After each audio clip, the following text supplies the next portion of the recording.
Oke, selamat pagi semuanya. Jadi untuk sesi hari ini kita akan membahas ya sekilas ya mengenai SAK EMKM ya.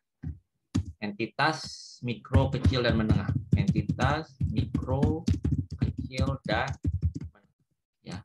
Jadi di Indonesia itu kan ada beberapa pilar standar akuntansi keuangan ya. Ada PSAK ya, atau PSAK umum gitu ya kalau kita bilang ya. Ini kan untuk perusahaan ya, perusahaan-perusahaan TBK ya, terbuka ya, lalu perusahaan-perusahaan di bawah naungan OJK, naungan BUMN ya. Oke, ataupun perusahaan-perusahaan multinasional yang memang menggunakan IFRS ya. Jadi itu adalah PSAK ya. Lalu ada SAK EP ya, atau SAK entitas privat ya, yang udah kita bahas sebelumnya ya. SAK entitas privat berarti selain atau yang bukan merupakan perusahaan-perusahaan TBK, OJK ataupun BUMN ya. SAK EP itu ya dia menggantikan ya menggantikan SAK etap ya. SAK etap ya nanti mulai 1 Januari 2025 ya. SAK etap ya, atau entitas tanpa akuntabilitas publik. Nah, itu yang ibaratnya yang bukan perusahaan TBK, OJK, yang di bawah OJK gitu ya, atau di bawah BUMN ya, itu menggunakan etap ya. Misalkan bisnis keluarga gitu kan, itu menggunakan entitas tanpa akuntabilitas publik ya. Ataupun perusahaan-perusahaan atau institusi yang memang terregulasi menggunakan etap walaupun dia di bawah OJK. Misalkan BPR ya. Oke, Bank Perkreditan Rakyat itu kan bank-bank yang biasanya ada di pasar gitu ya. Nah, itu walaupun dia di bawah naungan OJK, tapi dia juga menggunakan SAK etap ya. Lalu ada SAK syariah ya, yang udah kita bahas sebagian ya. Lalu ada lagi SAK EMKM ya. Nah, ini entitas mikro, kecil dan menengah ya. Jadi dalam SAK EMKM itu ya, itu dia disahkan SAK EMKM ya,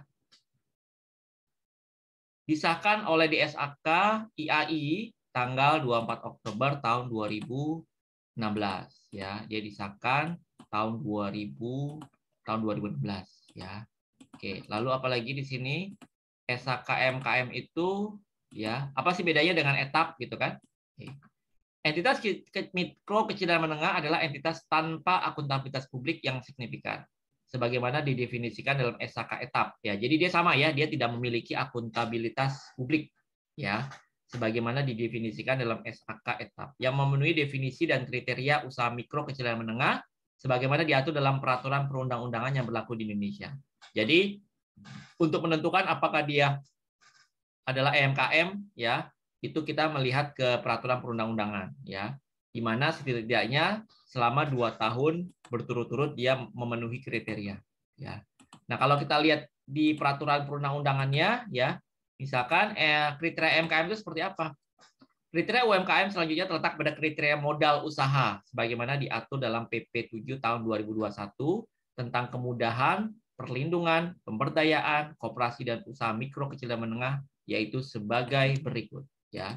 Oke. Nah, di sini misalnya untuk pendirian dan pendaftaran usaha mikro misalkan ya, yang dikatakan sebagai usaha mikro itu seperti apa ya, di mana kriteria modal usaha yang disyaratkan haruslah memiliki modal sampai dengan paling banyak ya, paling banyak 1 miliar ya, di mana semuanya tidak termasuk tanah dan bangunan tempat usaha. Jadi kalau modalnya maksimal masih 1 miliar itu masih dikatakan sebagai usaha mikro gitu ya, masih dikatakan sebagai usaha mikro ya. Lalu berikutnya adalah usaha kecil ya. Kalau usaha kecil kriteria modalnya adalah dari 1 miliar sampai dengan 5 miliar. Nah, ini masuk kategori usaha kecil ya. Tidak termasuk bangunan dan tanah tempat usaha ya. Lalu bagaimana untuk usaha ya, tadi kecil mikro ya, mikro, kecil, menengah. Menengah itu dari 5 miliar sampai dengan 10 miliar. Itu berarti masuk kategori menengah ya. Oke, sampai dengan total 10 miliar. Lalu ini lagi ada lagi hasil penjualan tahunan ya. Kriteria UMKM yang terakhir terletak pada hasil penjualan tahunan. Menurut PP nomor 7 tahun 2021, hasil penjualan tahunan atau omset usaha dari masing-masing badan usaha adalah sebagai berikut ya. Mikro penjualan tahunannya maksimal 2 miliar. Usaha kecil 2 miliar sampai 15 miliar. Usaha menengah 15 miliar sampai dengan 50 miliar gitu ya. Nah, ini dari sisi penjualan ya. Oke. Nah, dalam SHK EMKM ya, misalkan ada chapter mengenai aset dan liabilitas ya. Oke, di sini kita batasi ya ininya pembahasannya misalkan terkait dengan aset misalkan gitu ya. Terkait dengan instrumen keuangan misalnya ya. Nah, di sini di SAK EMKM terkait dengan aset dan liabilitas ya. Terkait dengan aset dan liabilitas. Ya. Di sini ada aset keuangan. Jadi kalau instrumen keuangan dalam EMKM itu apa sih? Ada kas, ya, ada penyertaan di perusahaan lain, atau hak kontraktual untuk menerima kas atau aset keuangan lain dari entitas lain. Jadi misalkan kayak piutang ya, hak kontraktual ya, itu adalah misalkan piutang. Ya, jadi dia simpel ya, instrumen keuangannya simpel ya, kas, penyertaan saham misalnya gitu ya. Nah, itu juga kalau mikro biasanya jarang-jarang tuh ada penyertaan saham juga ya, tapi biar walaupun ada kemungkinannya juga tetap bisa ada gitu ya. Oke. Liabilitas keuangan adalah setiap liabilitas yang berupa kewajiban kontraktual untuk menyerahkan kas atau aset keuangan lain kepada entitas lain. Nah, ini dari sisi liabilitasnya ya.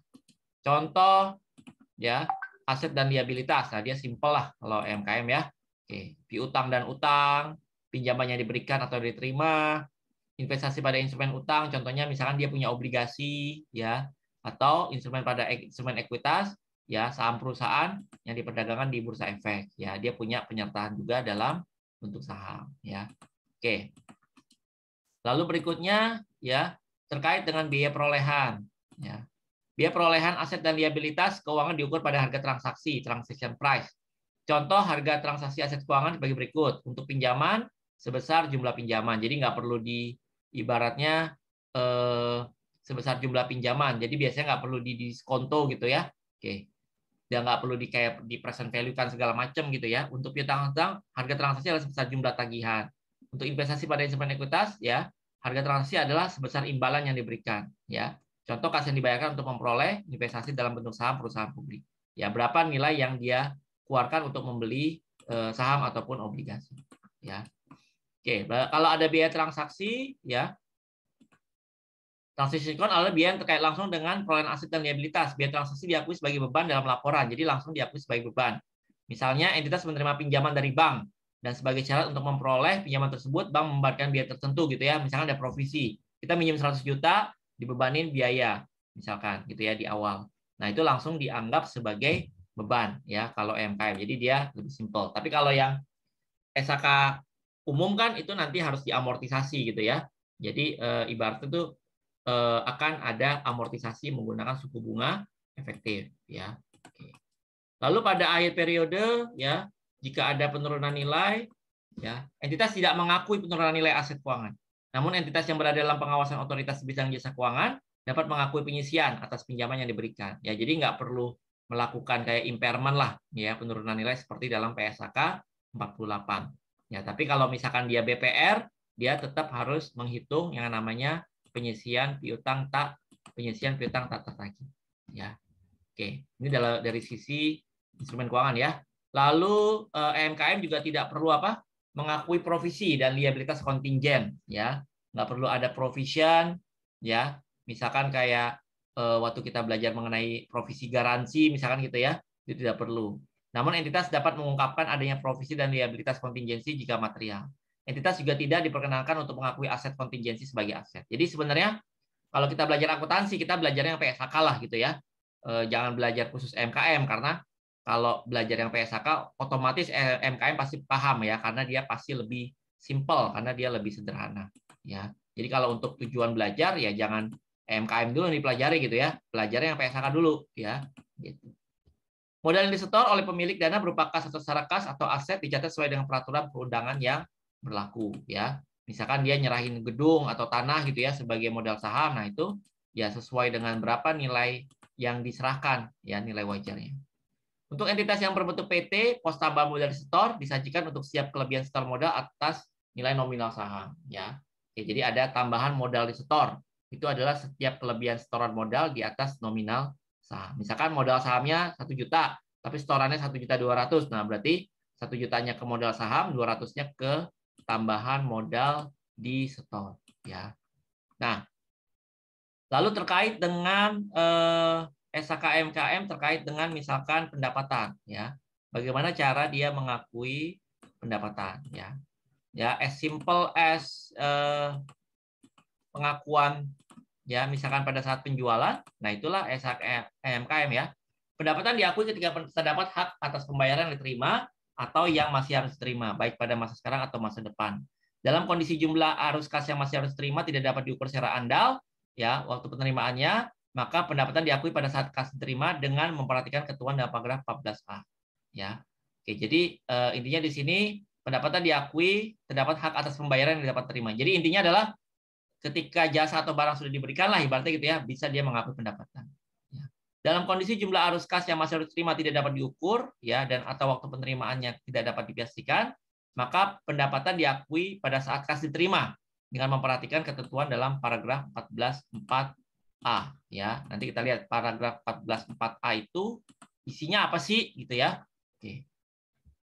Nah, entitas dapat mengakui pendapatan dari suatu penjualan barang atau penyediaan jasa ketika barang tersebut telah dijual atau jasa telah diberikan kepada pelanggan. Ya, intinya samalah, barang atau jasa telah dikasih baru kita bisa mengakui pendapatan. Nah, yang A, jika pembeli membayar sebelum barang atau jasa diberikan, maka entitas mengakui penerimaan tersebut sebagai liabilitasnya, kayak pendapatan terima di muka ya. Oke. Jika pembeli belum membayar, ya maka kita mengakuinya sebagai piutang usaha, ya, gitu. Jika pembeli membayar, jadi kalau di pembeli udah bayar uang muka, berarti pendapatan terima di muka. Nah, ini kan simpel sekali ya. Oke. Ya, akuntansi secara umum aja lah. Ya. Entitas mengakui pendapatan kontrak dan biaya kontrak yang berhubungan dengan kontrak konstruksi masing-masing sebagai pembayaran dan beban sebesar jumlah tagihan. Dalam hal entitas telah menerima uang muka sebelum aktivitas kontrak dimulai, maka dia sama ya, mencatat itu sebagai liabilitas, sebagai uang muka. Ya. Lalu dia mengakui pendapatan kontrak dan biaya kontrak yang berhubungan dengan kontrak konstruksi masing-masing sebagai pendapatan dan beban sebesar jumlah tagihan. Ya. Jadi dia kalau konstruksi itu kan dia nagih ya. Nah, nanti pendapatan yang dia akui sebesar tagihan. Nah, bebannya itu juga diakui sebagai tagihan. Jadi dia belum mengakui laba sampai dengan nanti selesai lah ibaratnya gitu ya. Gitu. Nah, sekarang bagaimana SHK-MKM terkait dengan sewa? Ya, bagaimana kalau terkait dengan sewa yang tadi udah kita bahas ya, secara konvensional, secara PSHK, lalu secara syariah, secara ijaroh. Nah, kalau secara MKM itu seperti apa? Ya, kalau MKM itu simpel ya untuk pengakuan sewanya. Pembayaran sewa diakui sebagai beban sewa berdasarkan metode garis lurus selama masa sewa. Ya, jadi sama kayak ijaroh ya. Jadi dia diakuinya sebagai sewa operasi. Nah, itulah terkait dengan instrumen keuangan, pendapatan, dan juga sewa yang ada dalam SHK-MKM. Ya, nah itu kan berarti artinya kita membandingkan antara PSHK 71, 72, 73 dengan yang SHK-MKM-nya itu seperti apa? Ya, terkait dengan instrumen keuangannya lebih simpel ya. Pendapatan juga sebenarnya sama. Pendapatan diakui pada saat barang atau jasa diberikan. Nah, untuk sewa itu tidak ada sewa pembiayaan, tapi straight to the point, dia menggunakan sewa operasi. Seperti itu. Ya, ada pertanyaan sampai di sini? Ada ya. Oke, jadi lebih simpel lah ya. Oke, lebih simpel dalam SHK EM EMKM.